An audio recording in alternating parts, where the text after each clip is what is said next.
Buenas tardes. ¿Cómo están hoy? Bien.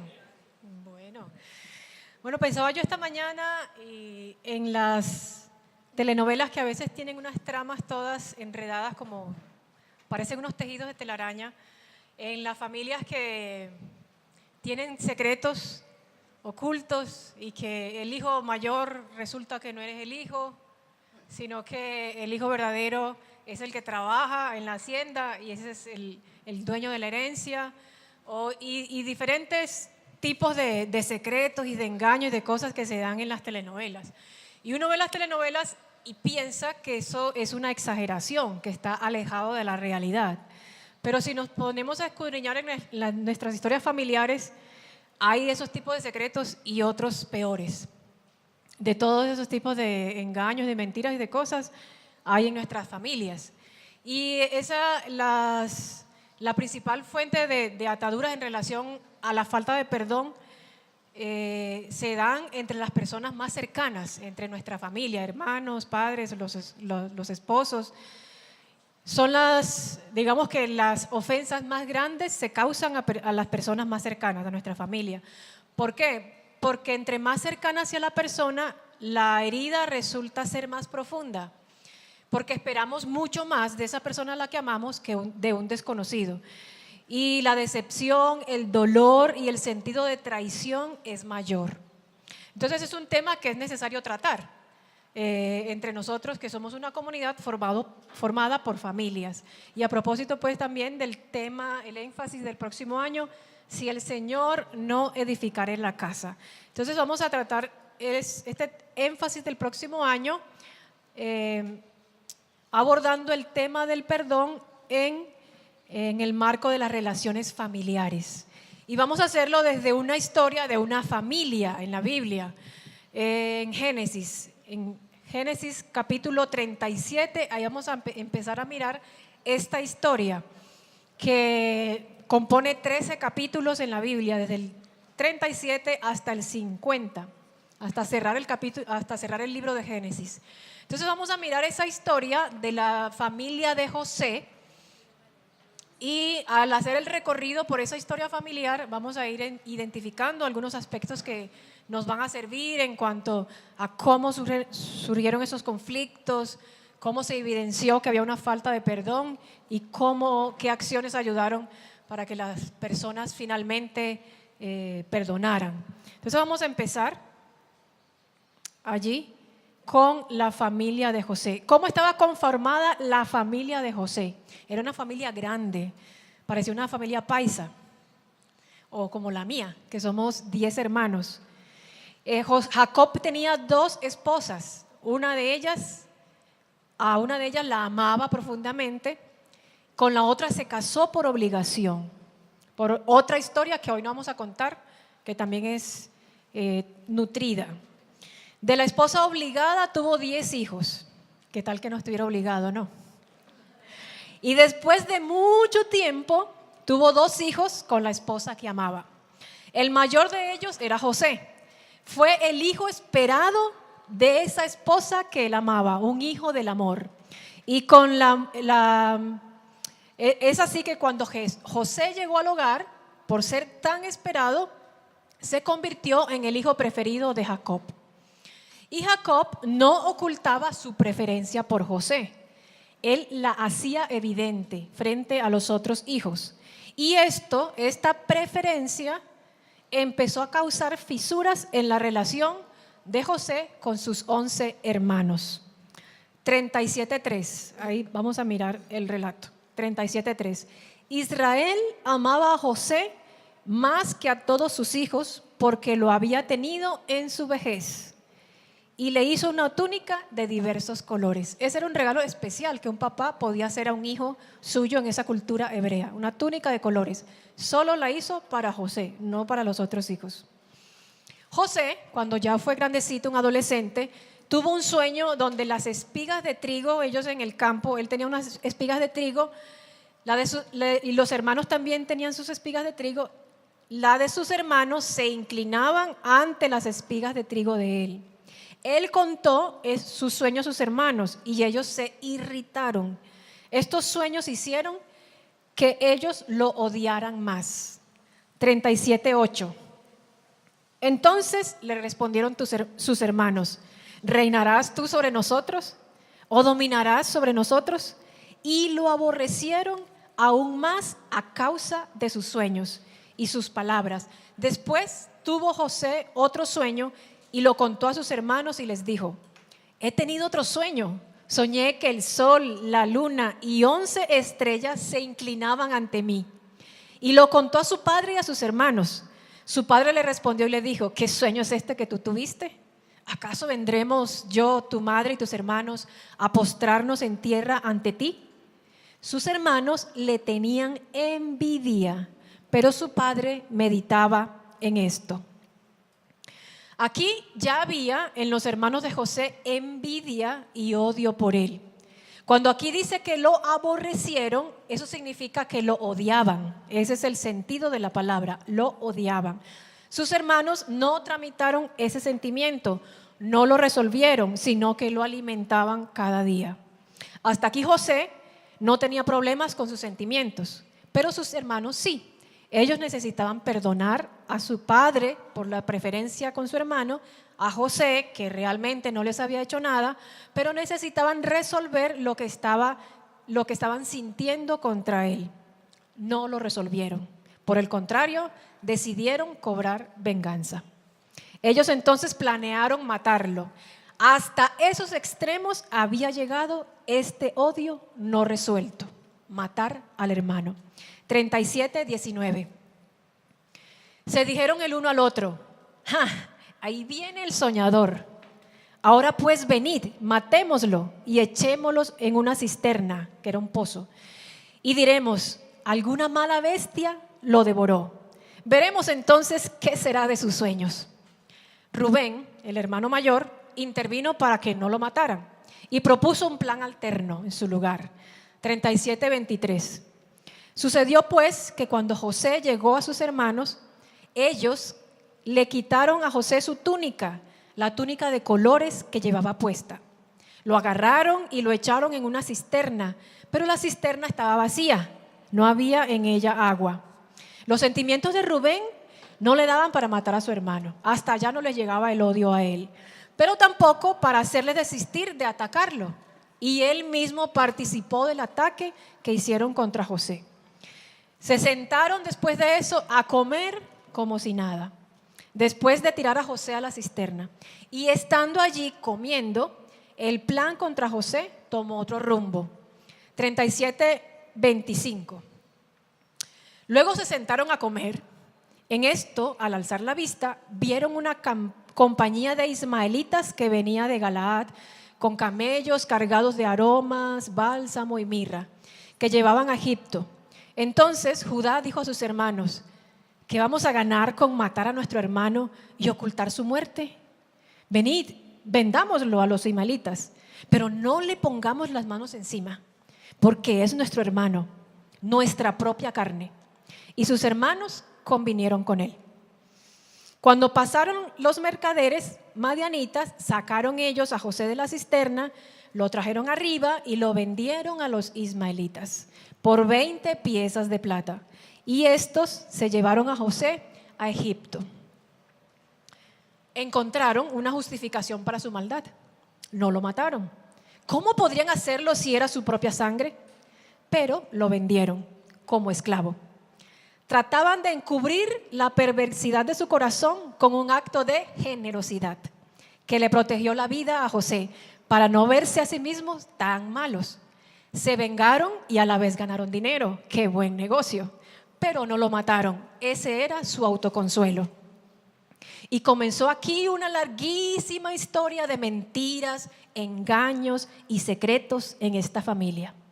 Una mentira llevaba a la otra para poder sostener la fachada y seguir pareciendo la familia de siempre, la que aparece en la portada de Facebook, sonriente y con el mejor traje. ¿Cómo se fue entretejiendo más el engaño? ¿Cómo se fueron acumulando esas emociones sin resolver? Como un mecanismo de defensa, los hermanos de José tomaron distancia emocional con él. Notemos cómo el relato nos deja ver que no se referían a José como nuestro hermano, sino como el hijo de Jacob. 37, 31. Entonces tomaron ellos la túnica de José, degollaron un cabrito del rebaño y tiñeron la túnica con sangre. Enviaron la túnica de colores a su padre con este mensaje: esto hemos hallado. Reconoce ahora si es o no la túnica de tu hijo. Para cubrir la mentira y lo que habían hecho con José, intentaban consolar al padre, hacer lo correcto en un momento de luto. Esto para mostrarse ante las personas como hijos considerados y bondadosos, aunque el odio que les llevó a vender a su hermano y poner en luto a su padre les estaba carcomiendo. Ellos mantenían una fachada, hacían como si nada estuviera pasando. Se comportaban social y familiarmente correctos y no dejaban ver lo que había de verdad en sus corazones. Solo se preocupaban por echarle tierrita a lo sucedido y seguir la vida como si nada. Por su parte, Jacob hizo una promesa de no levantar el luto de su corazón. 37, 34. Entonces Jacob rasgó sus vestidos, se puso ropa áspera sobre su cintura y guardó luto por muchos días. Se levantaron todos sus hijos y todas sus hijas para consolarlo, pero él no quiso recibir consuelo, diciendo: descenderé enlutado junto a mi hijo hasta la tumba. Y lloró su padre. Ni siquiera ver a su padre en tal estado hacía que se arrepintieran de lo que habían hecho, ni de estarlo engañando, ocultándole la verdad. José en realidad estaba vivo y era ahora un esclavo. Ya en Egipto, donde José llegó de 17 años, pasó por diferentes circunstancias muy difíciles. Al tiempo, el respaldo de Dios siempre estaba con él. José fue vendido a la casa de Potifar. Este era un poderoso terrateniente egipcio. Como esclavo, José se destacó en el ejercicio de sus funciones, a tal punto que Potifar lo nombró el mayordomo de su hacienda. El relato nos cuenta que era Dios quien lo hacía prosperar y que José mantenía su fe intacta y una relación con Dios en buen estado a pesar de las circunstancias. Estando de mayordomo, atrajo también la mirada de la esposa de su jefe, de Potifar, quien todos los días lo acosaba y le pedía que se acostara con ella. José se negaba, argumentando que él no podría hacerle ese daño ni a Dios ni a su amo. Un día, la esposa de Potifar le hizo la encerrona de finca, pero José literalmente huyó. En la huida, ella le arrancó parte de su ropa y con esto en la mano acusó a José de intento de violación, por lo cual Potifar lo puso preso. En la cárcel, la historia del buen desempeño de José se repitió y también lo pusieron al frente del resto de los presos. Igual el relato enfatiza que Dios hacía prosperar todo cuanto José tocaba con sus manos. Era como el rey Midas, todo lo que tocaba se convertía en oro.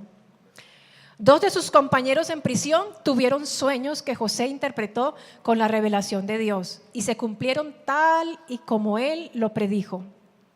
Al día siguiente, sus dos compañeros presos, uno que era panadero, fue ejecutado y el copero fue restituido a su lugar de trabajo al lado del faraón. 2 años después, el faraón tuvo unos sueños que ninguno de sus adivinos fue capaz de interpretar. Fue así como el copero recordó de repente a José y su certera interpretación y lo recomendó a su jefe. El faraón mandó a traer a José a su palacio desde la cárcel. José interpretó los sueños de faraón como 7 años de abundancia seguidos por 7 años de escasez en el país y de sequía, y le aconsejó que nombrara a alguien como administrador que durante los 7 años de abundancia hiciera provisión, ahorrara para que en los 7 años de sequía y de escasez su pueblo tuviera alimento. Y oh sorpresa, el faraón nombró a José como ese administrador y lo puso como segundo al mando después de él en todo el país. Algo así como el vicefaraón. Esa palabra no existe, pero un neologismo. Los sueños que tuvo José y contó a sus hermanos estaban por cumplirse después de aproximadamente 22 años. En este momento José era ya de 40 años aproximadamente, un cuarentón interesante. De hecho, ya estaba casado y tenía 2 hijos. Los hermanos mayores de José fueron hasta Egipto para comprar granos porque no tenían ya comida por la sequía. Y al momento del reencuentro comienzan a ponerse en evidencia los sentimientos sin resolver de José. No había perdonado a sus hermanos y tenía mucho dolor en su corazón por lo que habían hecho, por haberlo separado de su padre, por haberlo vendido como un esclavo, haberlo exiliado de su tierra y en consecuencia vivir todas las dificultades que vivió. El tiempo no sana. Habían pasado 22 años y José seguía guardando el rencor en su corazón. Y allí estaba, aunque no pensara en ello diariamente, aunque llevara una vida buena, aunque tuviera otros objetivos en la vida, aunque fuera el vicefaraón, pero el tiempo no sana como a veces pensamos. El odio, el tiempo no nos quita el odio y no resuelve el resentimiento. Simplemente lo deja guardado en el cuarto de San Alejo y en algún momento salen a flote. ¿Cómo se evidenció que José aún no había perdonado a sus hermanos? Porque tenemos la idea de que José es todo bonachón, ¿cierto? Que es todo bueno, tierno, amoroso y que él realmente no había ninguna tacha. Pero el relato sí nos deja ver que en el corazón de José había amargura. Primero, José fingió no conocer a sus hermanos y les habló con dureza. Si su corazón estuviera libre, no habría acudido a disimular ni a ocultarse. 42:7. José reconoció a sus hermanos en cuanto los vio, pero hizo como que no los conocía. Y hablándoles ásperamente les dijo: ¿de dónde habéis venido? Ellos respondieron: de la tierra de Canaán, para comprar alimentos. José tuvo una reacción inmediata de poner a sus hermanos en la cárcel. Ahora él tenía el sartén por el mango. Era un hombre poderoso y podía hacer lo que quisiera con ellos con solo dar una orden. José estaba devolviéndoles un poco del sufrimiento que recibió. Se estaba vengando. 42:8. Desde aquí en adelante voy a leer de la versión Nueva Traducción Viviente. 42:8. Aunque José reconoció a sus hermanos, ellos no lo reconocieron a él. Entonces recordó los sueños que había tenido acerca de ellos hacía muchos años atrás y les dijo: ustedes son espías, han venido para ver lo vulnerable que se ha hecho nuestra tierra. No, mi señor, exclamaron, sus siervos han venido simplemente a comprar alimento.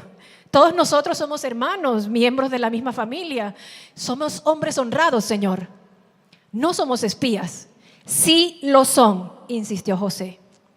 Han venido para ver lo vulnerable que se ha hecho nuestra tierra.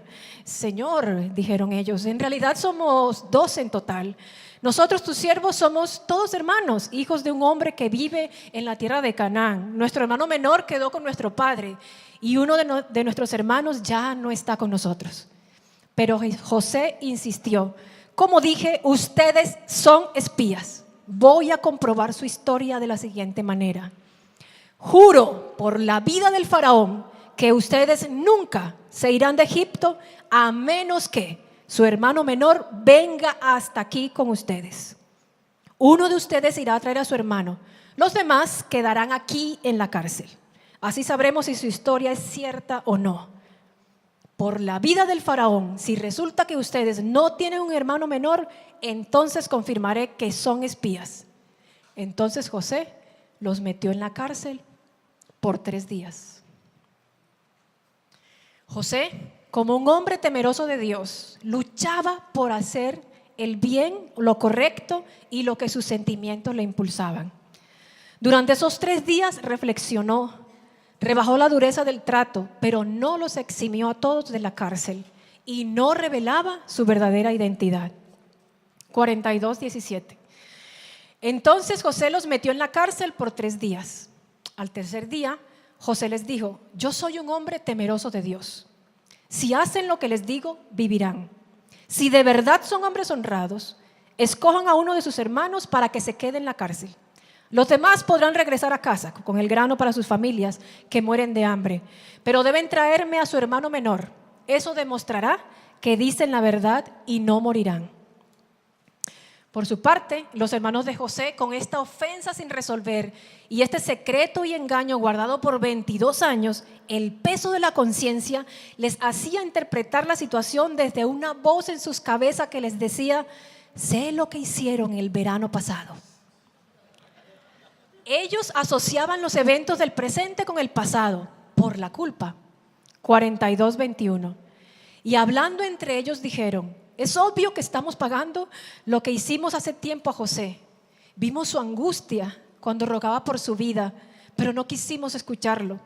Por eso ahora tenemos este problema. ¿No les dije yo que no pecaran contra el muchacho?, preguntó Rubén. Pero ustedes no me hicieron caso y ahora tenemos que responder por su sangre. Obviamente ellos no sabían que José entendía lo que decían, pues él les hablaba mediante un intérprete. José estaba claramente afectado. El reencuentro con sus hermanos había puesto en evidencia sus sentimientos sin resolver. Los había sacado a flote. José había vivido todos esos años con amargura en su corazón. Su primer impulso no fue perdonar, no fue resolver el conflicto, sino que tuvo reacciones pecaminosas. Ocultaba su verdadera identidad, ocultaba sus verdaderos sentimientos, fingía delante de los hermanos. En la soledad era el mismo, continuaba su actuación y les infringió temor a sus hermanos. 42:24. Entonces José se apartó de ellos y comenzó a llorar. Cuando se recuperó su compostura, volvió a hablarles. Entonces escogió a Simeón e hizo que lo ataran a la vista de los demás hermanos.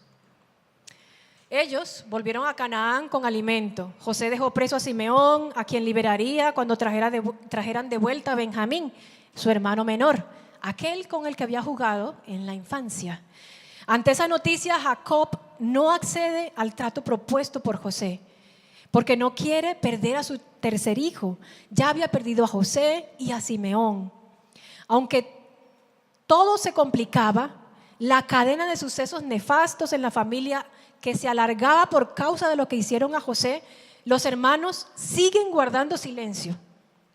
Lo que más les importa es mantener su secreto. Más que el bienestar de su padre, les importa quedar bien. Por eso siguen ocultando.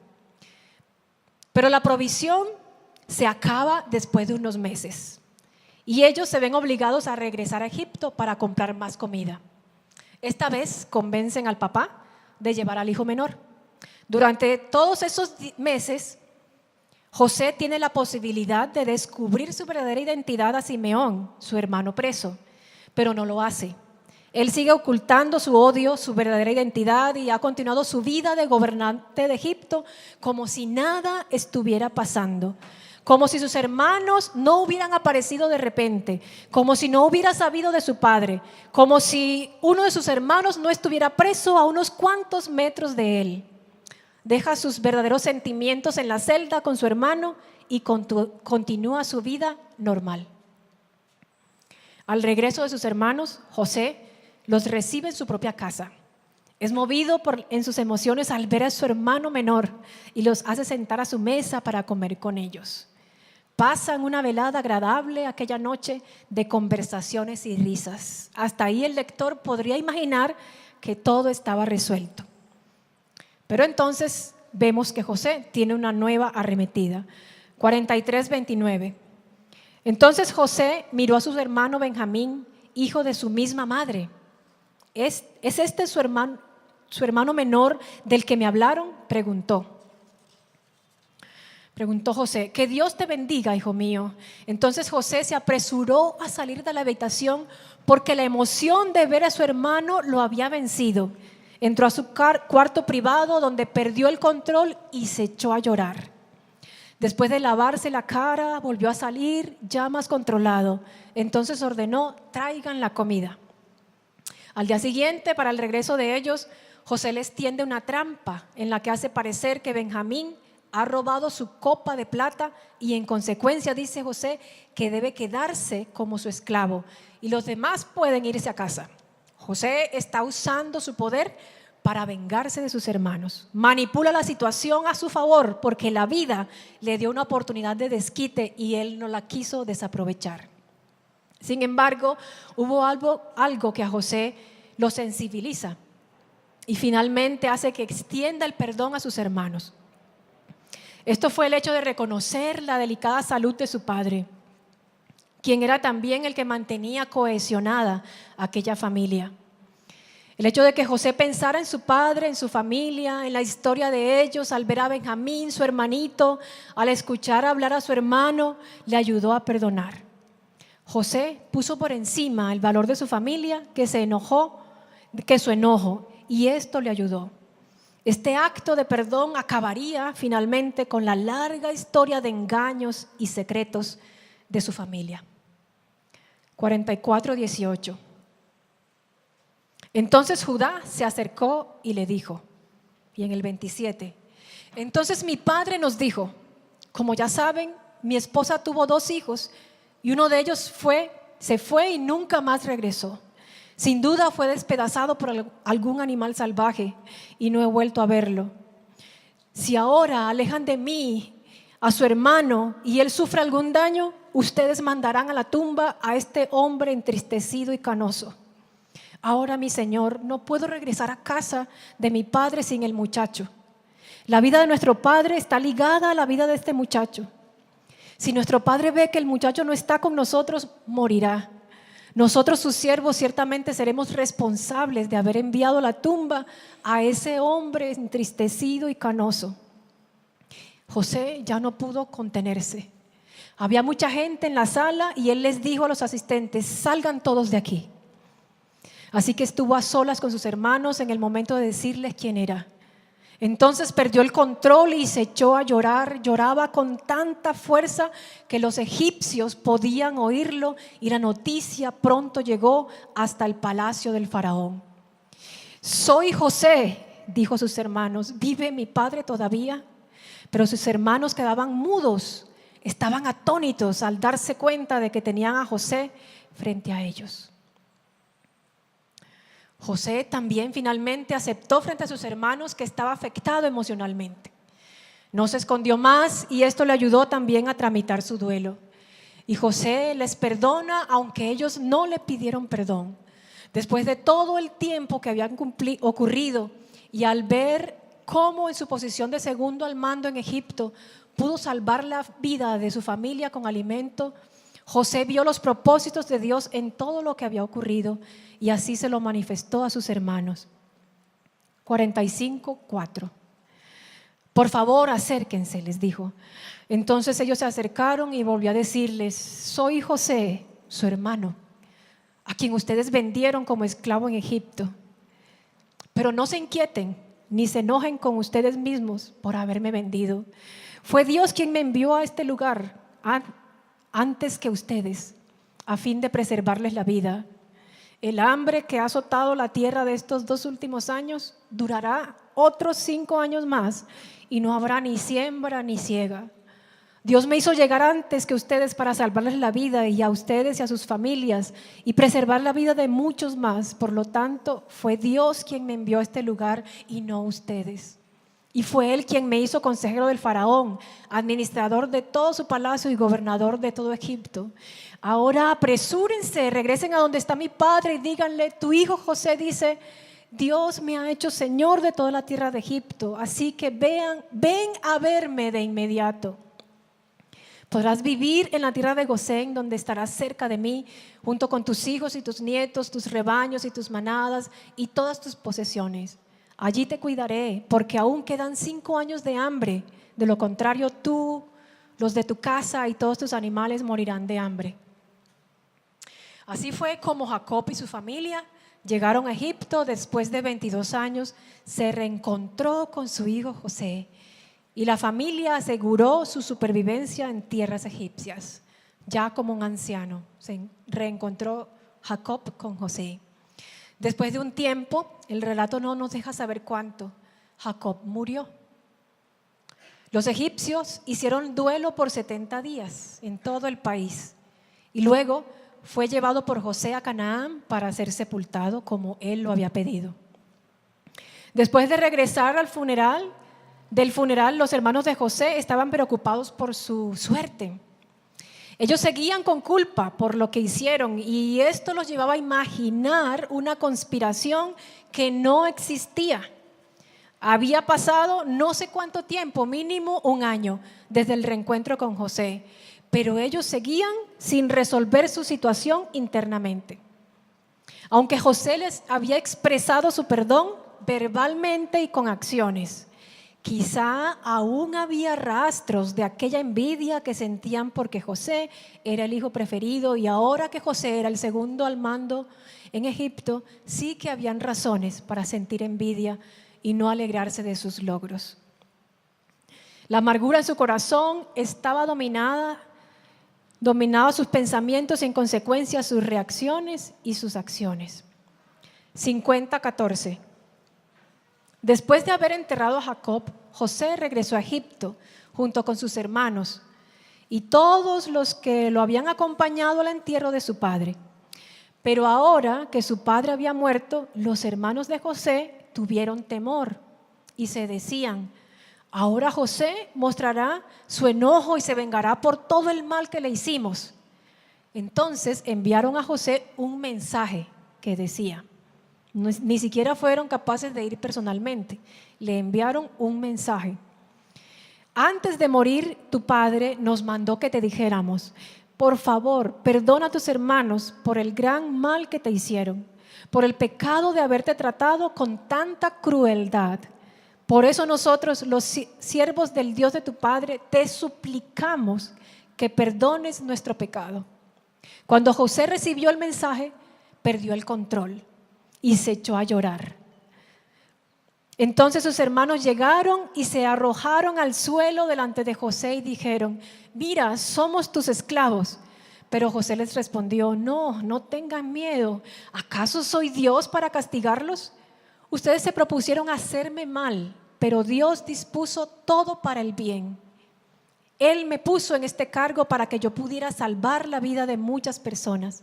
No tengan miedo, yo seguiré cuidando de ustedes y de sus hijos. Así que hablándoles con ternura y bondad, los reconfortó.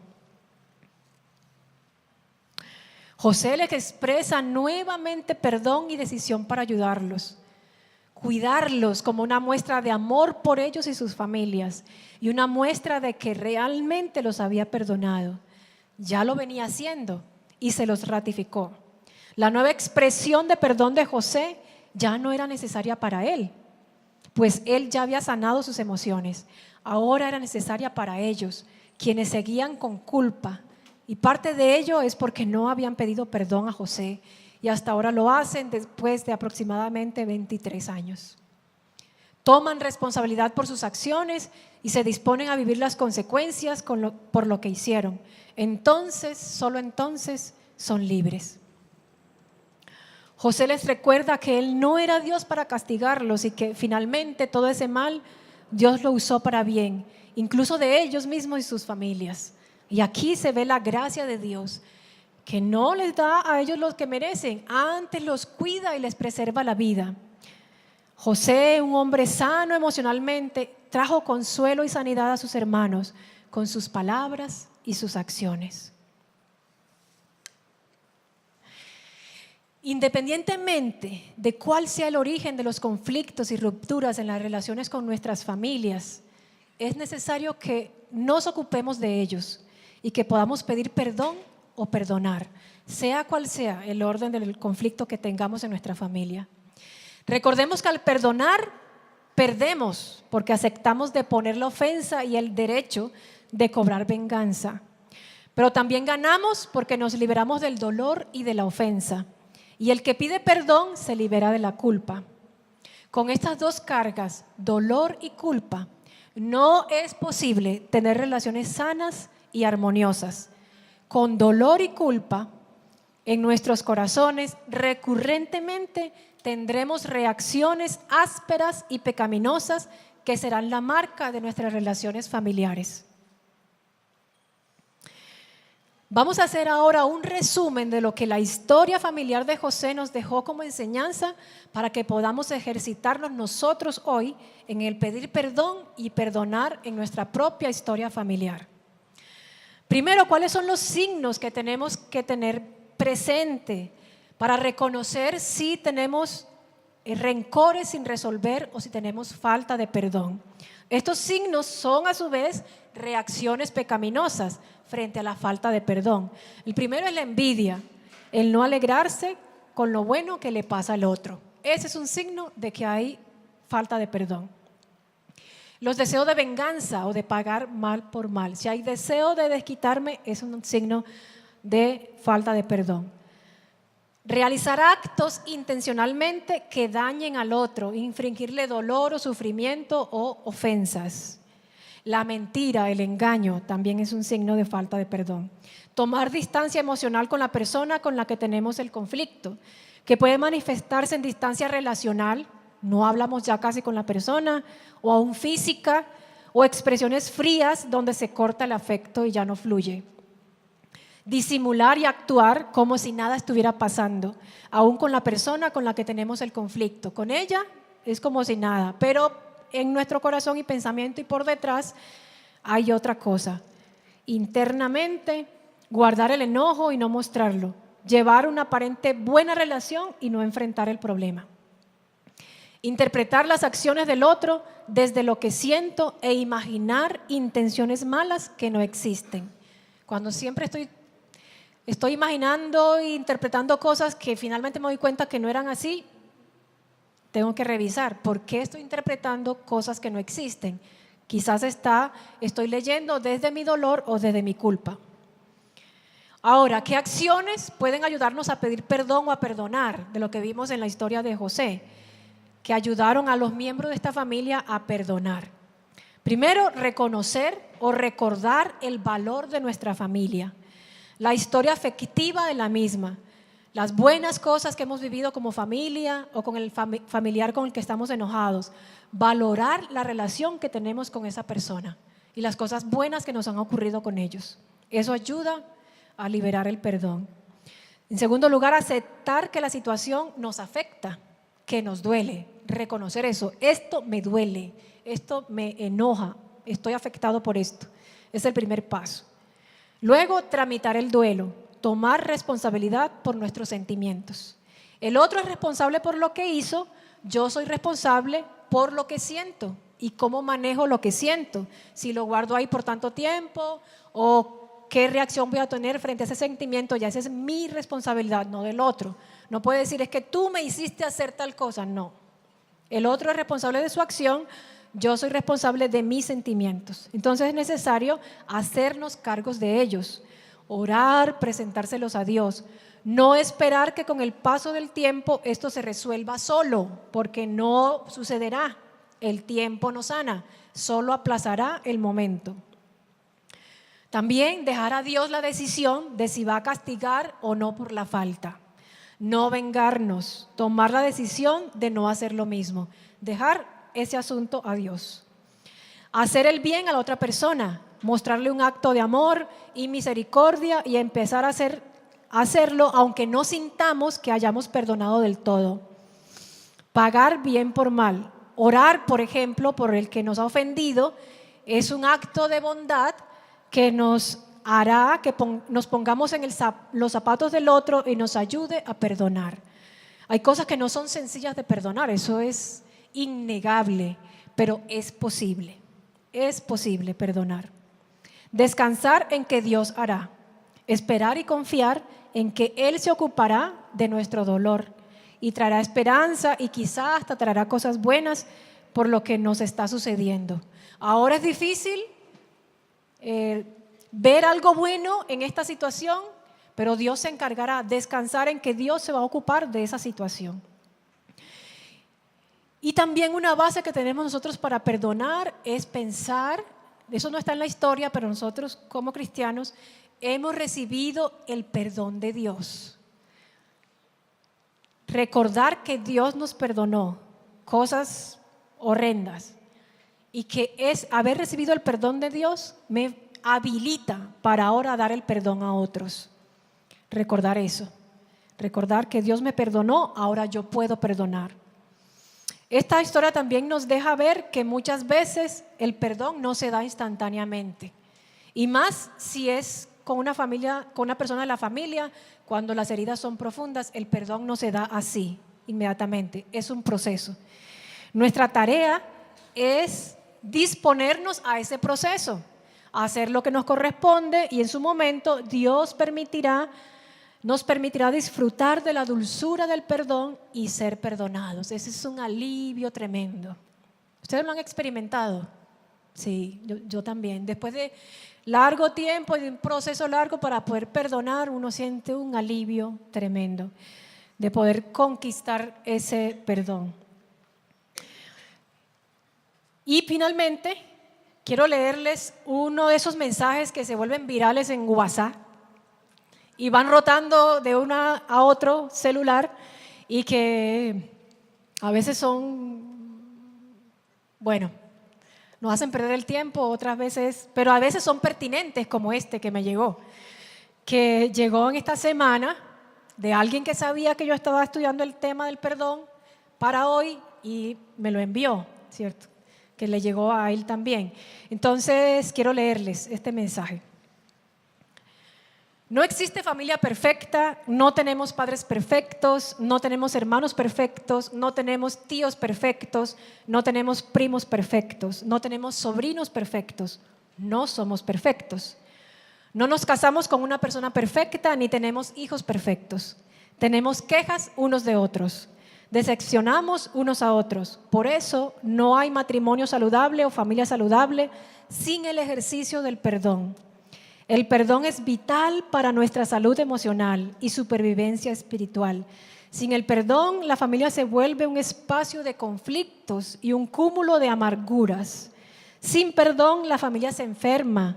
El perdón es la esterilización del alma, la limpieza de la mente y la liberación del corazón. Quien no perdona no tiene paz en el alma ni comunión con Dios.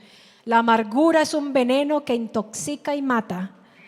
Guardar amargura en el corazón es un gesto autodestructivo. Quien no perdona padece física, emocional y espiritualmente. Es por eso que la familia necesita ser un lugar de vida y no de muerte, territorio de cura y no de enfermedad, palco de perdón y no de culpa. El perdón trae alegría donde la amargura produjo tristeza y cura donde la amargura causó enfermedad. Y con este mensajito quiero dejarles una tarea, como en el colegio, para esta semana. Ustedes van a recibir de los anfitriones una hojita. Todos van a recibir esa hojita. De pronto usted dice, ¿de qué se trata esa hojita? Es guía para perdonar a otro. A propósito de que el perdón es un proceso y que es posible que necesitamos dedicarle intencionalmente tiempo, oración a esto. Es posible que usted diga, no, es que yo no tengo problemas con nadie. Reciba la hojita y llévesela para la casa. Y en oración usted le va a pedir al Señor, es posible que aparezca un sentimiento que no tiene resuelto y que usted no se ha dado cuenta. Entonces llévese la hojita, tómese un tiempo a solas con Dios, mírela, diligénciela y pídale al Espíritu Santo que le ayude a resolver cualquier rastro de amargura que haya en su corazón y que le pueda ayudar a perdonar. Entonces ahí no la dejen en la silla, métela en la Biblia o no sé, donde usted pueda verla durante esta semana y la pueda trabajar en su casa.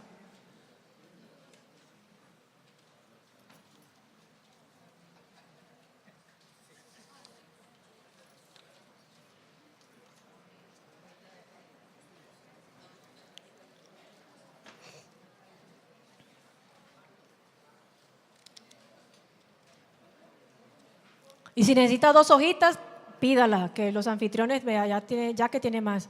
¿No alcanzaron? ¿No? Patti va a donar la de ella, porque Patti tiene una de esas, ¿cierto?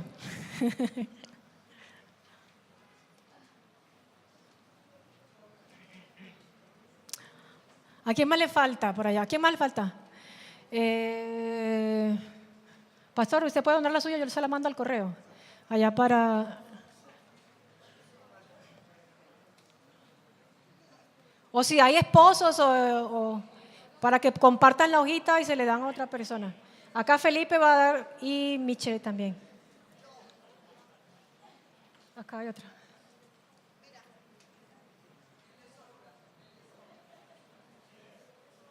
Acá hay una de sobra. Mira. Que nadie se quede sin la hojita de la tarea.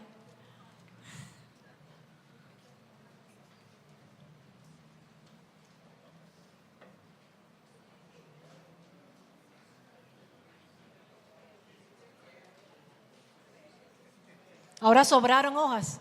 Bueno, pidan la hoja que entregaron otra vez. Ve al pastor, devuélvele la hojita al pastor.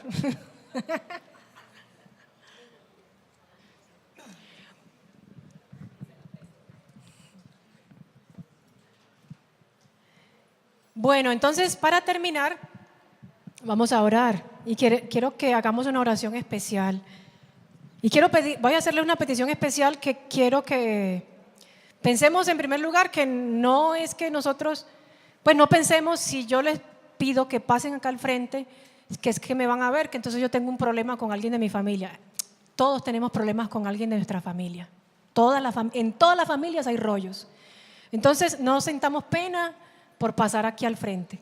Quiero orar especialmente por ustedes. Yo sé, de repente todos no pasarán o se quedarán allá en el puesto orando, pero quiero pedirles que si usted quiere hoy decirle al Señor, Señor, ya, yo quiero soltar esto.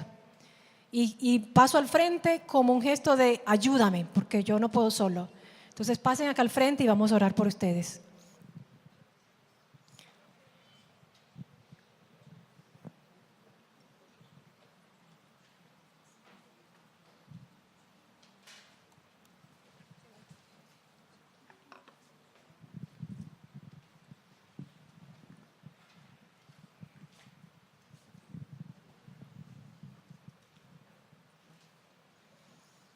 Pase si no le dé pena.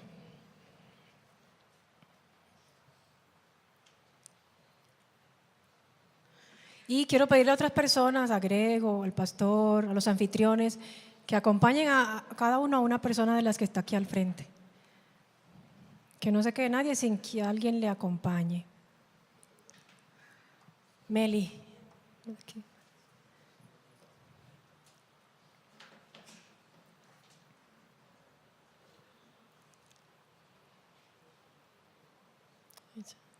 Sí.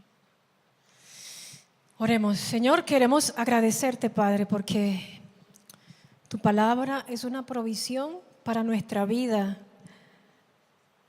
Y nos recuerda, Señor, este tema tan sensible en la que es necesario trabajar intencionalmente por ese grupo de personas a las que amamos, que es nuestra familia. Gracias por darnos el perdón, Señor, la gracia tuya, que ha dejado a un lado las ofensas que te hemos causado. Y aferrados al perdón que tú nos has dado, Señor, hoy elegimos perdonar. Tú nos has habilitado para esto, Señor, para perdonar a otros. Señor, yo te pido que hoy vengas, Espíritu Santo, allí al profundo del corazón de cada persona aquí, Señor. Y tú arranques la amargura que pueda haber, Señor, sembrada en el corazón. Arranca, Señor, la amargura. Arranca el dolor, Señor, por las cosas que nos han hecho, por esas cosas que duelen, que alguien al que yo amo me hizo o que ha repetido tantas veces, Señor. Arranca el dolor, Padre, la frustración, el enojo, la rabia, los deseos de venganza, la envidia, Señor, el rencor. Arráncalo de nuestro corazón. Arranca la amargura, Señor. Y siembra tu paz, Padre. Siembra tu armonía, tu consuelo, tu esperanza, Señor. Toca, Señor, con tu amor. Que tu amor sea un bálsamo en nuestro corazón, Señor. Trae libertad, Señor. Trae libertad, Padre. Permite, Señor, que cada uno de los que estamos acá podamos, Señor, dejar que tu presencia entre en nuestra vida y nos interrumpa y reescriba, Señor, nuestra historia con nuestra familia. Que se acaben, Señor, las mentiras, que se acabe el oculto, que se acabe el engaño, que se acabe el enojo, Señor, que se acabe el maltrato, las palabras insanas, que se acabe, Señor, el afecto que no fluye. Y tú reescribas, Señor, relaciones sanas, armoniosas, llenas de amor, de unidad. Que tú reconstruyas, Señor, las relaciones rotas en nuestras familias. Que tú, Señor, saldes las fisuras, que unas lo quebrado, Señor. Trae sanidad, Padre, en las relaciones nuestras con nuestras familias. Trae sanidad, Señor. Sabemos que esta oración es respondida por ti, porque es tu voluntad. Tu deseo, Señor, es que las familias estén unidas, que tu deseo es que las familias estén expresando tu amor, Señor, tu unidad, tu libertad. Gracias, Padre. Gracias porque tú estás aquí presente, Señor. Sana, Señor, sana, Padre, sana. Sana el corazón herido, Señor. Sana, Señor, trae libertad, Señor. Permítenos experimentar el milagro del perdón, Señor. Permítenos, Señor, quebrantar el orgullo para pedir perdón. Libéranos de la culpa, Señor, que nos hace vivir ocultos, escondidos. Quita la culpa, Señor, de nuestro corazón. Permítenos dejar hoy aquí el dolor y la culpa, Señor. Permítenos, Señor, salir libres de este lugar con una sonrisa, Señor, porque tú has traído alivio a nuestro corazón. Gracias, Espíritu Santo. Gracias, Espíritu Santo, porque tú estás presente en nuestras vidas. Gracias, Espíritu Santo. Ayúdanos, Señor, a perdonar y a ser perdonados y a aceptar el perdón también. Aceptar el perdón, Señor, de las demás personas. Tu presencia, Señor, nos acompañe esta semana, que podamos meditar en esto durante la semana, recordar lo que nos hablaste, Señor, revelarnos cosas que de pronto no hemos visto y que en esos procesos de perdonar tú estés presente ayudándonos, Señor. Tu Espíritu Santo nos conduzca cada día, Señor, hacia una libertad completa, Señor. Gracias por nuestra familia. Bendecimos a esa persona que nos ofendió. La bendigo en tu nombre, Señor. Te pido que la ayudes con sus propios enojos, que la ayudes con sus propios fracasos y frustraciones. Bendice, Señor, a esta persona que me causó daño. Ayúdala, Señor, a tener libertad. Ayúdala a encontrarse contigo. Ayúdala, Señor, a perdonar. Ayúdala a reconocerse necesitado de ti. Y que pueda, Señor, también ver la necesidad de reconstruir nuestra relación. Permite que la relación rota con esta persona, Señor, con alguien de mi familia, pueda ser como antes y aún mejor. Tu presencia esté con nosotros, Señor. Muchas gracias por tu amor y tu cuidado por nosotros siempre, Dios. Amén. Dios les bendiga. Y porque sabemos que Cristo viene por segunda vez, decimos Maranata. Bendiciones.